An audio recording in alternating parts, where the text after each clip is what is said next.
Joseph in prison. Joseph did indeed end up in Egypt, being sold as a slave in one of the markets. Poor Joseph.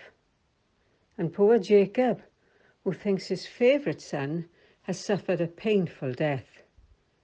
Favouritism and boasting is just not good.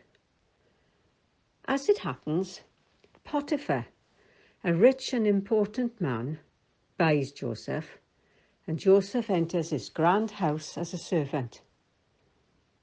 Joseph proves to be a good and faithful servant, with God's help, and so Potiphar gives him more and more important work to do. In fact, Potiphar actually makes him the head servant in charge of the whole household. Wow. By now, Joseph is no longer a young teenager. He has grown into a fine, handsome young man. This wouldn't be a bad thing, of course, if it wasn't for Potiphar's wife, because she likes the look of him and wants him as a secret boyfriend. Yes, she wants kisses and cuddles and all the things that only a husband should give her. So she pesters him every day, but Joseph will not give in to her. He wants to be a good servant to his master, Potiphar, and he also wants to obey God in all things.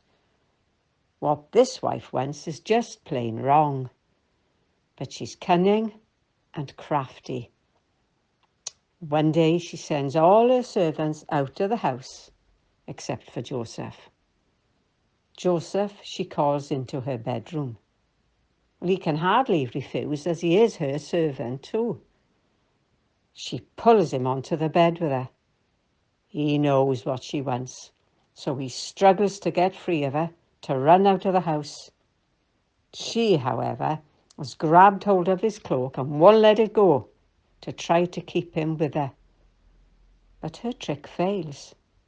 Joseph is not going to give in to her. Now she has to think fast.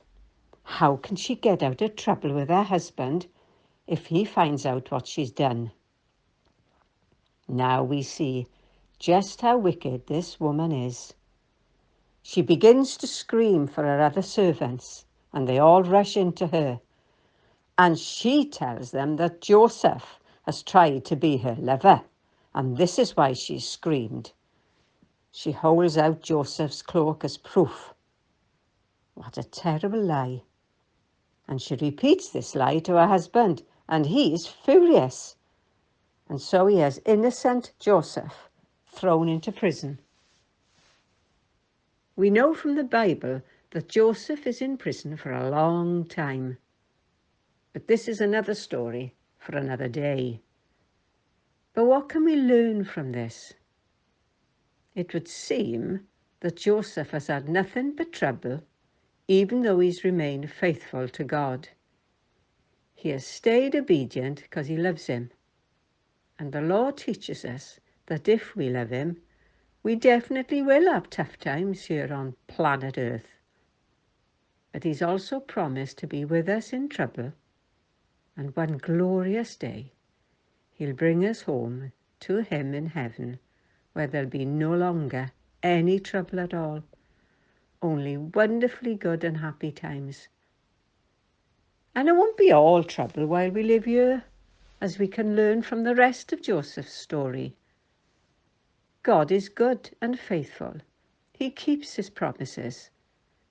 To all who love and obey him, he has promised heaven forever. So we can trust him now.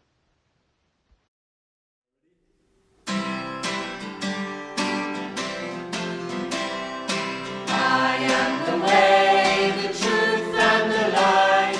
That's what Jesus said. I am the way, the truth, and the life. That's what Jesus said.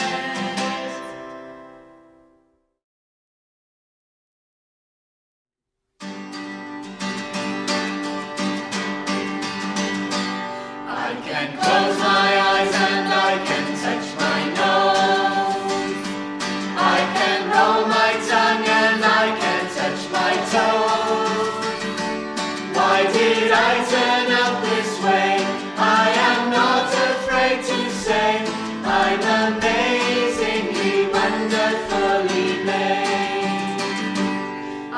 and jump for